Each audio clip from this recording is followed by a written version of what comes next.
Now, Representative Alexandria Ocasio-Cortez is calling out Republicans for classism.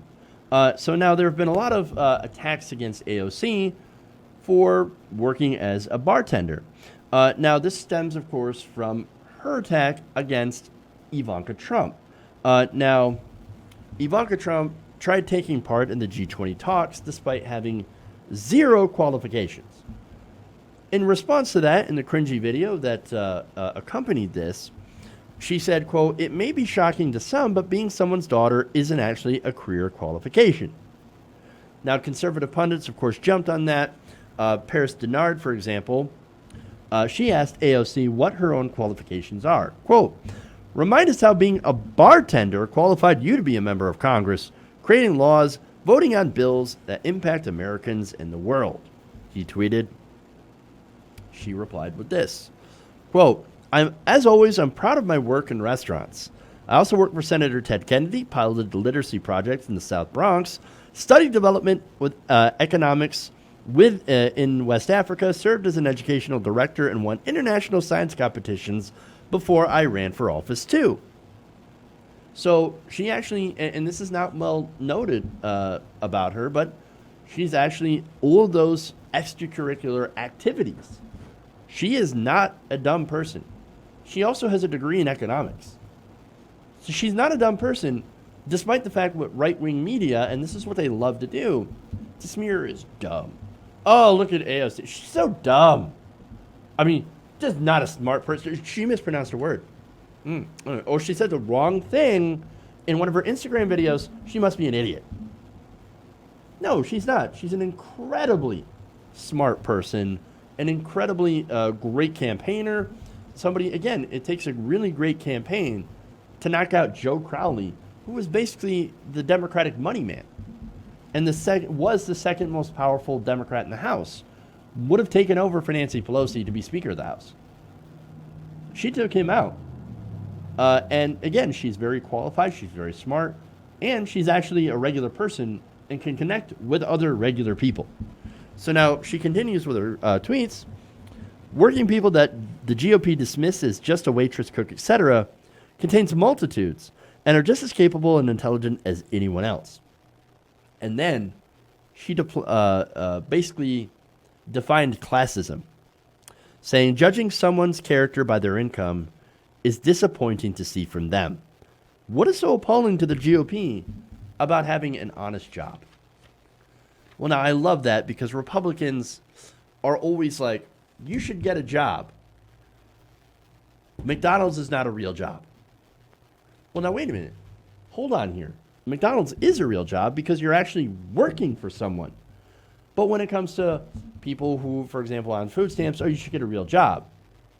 Or you should get a job. But for somebody who's on food stamps and working at McDonald's and is asking for a $15 minimum wage, which is barely enough for you to survive on without government assistance, they tell you, well, why don't you go get a real job? Okay, well, sure, but you need an education to get a real job, right? Well, education creates elitist snobs. And also, your instructor is probably a communist. Not only that, but if you want to go to college, you're going to have to take out all this debt. Well, why don't we make college free? No, because that'd be socialism. It's ridiculous that basically the not only anti-intellectualism inside the Republican Party, but also the elitism. Now, AOC, another tweet, she said, "Some of the most nuanced, intelligent, and grounded people I've ever met weren't at BU, MIT, or Harvard events when I was a student. There were the plumbers and waitresses I hung out with at happy hour, who had ferocious intellectual curiosity and lived a context of the real world." In other words, Republicans who criticize my being a waitress as evidence of lacking skill can take their classism to the trash.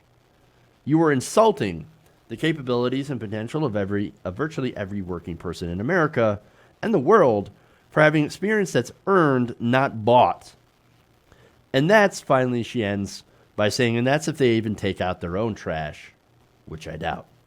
Well, if they were going to take out their own trash, then they would have to take themselves out to the dumpster because they are trash. But look, this is a perfect response. Why? Because, for one, I thought the Republicans were saying that they were the party of the working people. I guess that's what they say, but unless, of course, that's unless, of course, they want working people or working people want to have a say in their own government. Then, of course, like, well, now hold on a minute. Working people, no, you can't have a say in government. No, because we want the elites. Again, look, Donald Trump has some quotes here, and I'm going to give them to you later. And I have some great examples of how they are anti-working people. But first, I want to note that this government was supposed to be made up of working people. Back in the days of the founders, Congress was in session only a very short time. And the reason was that is so they get done with their business, and then they go back to doing their jobs, their civilian jobs. Now, somewhere along the way, we did develop what was called a career politician. And I rail against career politicians because I think they're inauthentic most of the time and don't represent real people. I want a politician that understands what it's like to be one of us, regular working American. But I do also want someone who is smart and has intellectual curiosity and a willingness, of course, to learn and work at representing us. The problem with Ivanka and the Trump family is, like, for most politicians, and I include Democrats in this, they're massively out of touch. Now, the Trumps are even worse because they try to pretend that they know what it's like to be a working person, to be the regular working American. I will defend you. I will work for you because I know what it's like. No, you don't. You're a billionaire. You have no clue. You got rich off daddy's money. You've got no clue. And of course, their policies represent that. More money for corporations and the wealthy, and tax breaks. And so, yes, you get some middle class tax breaks, but most of the majority of people who benefited from the Trump tax cuts are the wealthy and the massively wealthy. The average working family saved about $40 from the Trump tax cuts, whereas the average wealthy family saved over $30,000. Not only that, but of course Donald Trump has called himself more elite than the elite. How can you be somebody who's representing the working people when you are more elite than the elite? Doesn't make sense, right? Not only that, but he's also said he doesn't want working people or poor people working in his White House. He's also said that poor people shouldn't be allowed to golf. Not only that, but of course he's defrauded students with his fake university. A lot of these students took out federal student loans because they're not wealthy and they can't afford college. He's also stiffed regular working people out of money that he's owed them many, many times. He's gone to court many, many times because of that. This is your champion for working people?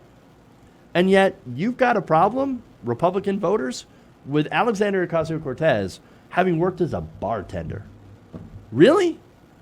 No, there's more. Donald Trump has no intellectual curiosity, whereas AOC has lots of it.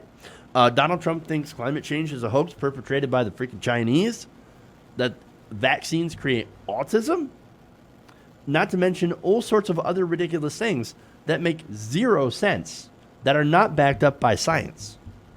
Not only that, but you have Republican Party. It's not just Donald Trump. Republican Party has people like Louis freaking Gohmert, Ted Cruz. Now, look, I gave Ted Cruz credit for working with AOC, trying to ban lobbyists. But let's not forget that Ted Cruz also believes, or had believed that during the Obama administration, that the UN was going to try to force Texans into hobbit homes for climate change. I mean, come on, dude. Those are some crazy conspiracies. These are not intelligent people. This is not a party of smart people. So if you're going to come for AOC for being a bartender before taking out an incredibly entrenched establishment politician, then you better come prepared or you're going to come home with bruises. Hey guys, hopefully you enjoyed that free video. Now I'm going to have to ask you a favor. Between the demonetization and the YouTube algorithm messing around with view counts, etc., we're having a hard time adjusting to the new YouTube reality, which is where you guys come in. See, we have a Patreon, patreon.com/TYTNation, set up to help us rely on you guys, the viewers, instead of big corporate ads. Look, you know the show. You know I'm not in favor of big corporations anyway. So help us transition away from relying on the ad model to pay the bills and sign up to be a patron, patreon.com/TYTNation. That goes a long way to help us keep the lights on. And you guys will know that you're supporting independent, progressive media.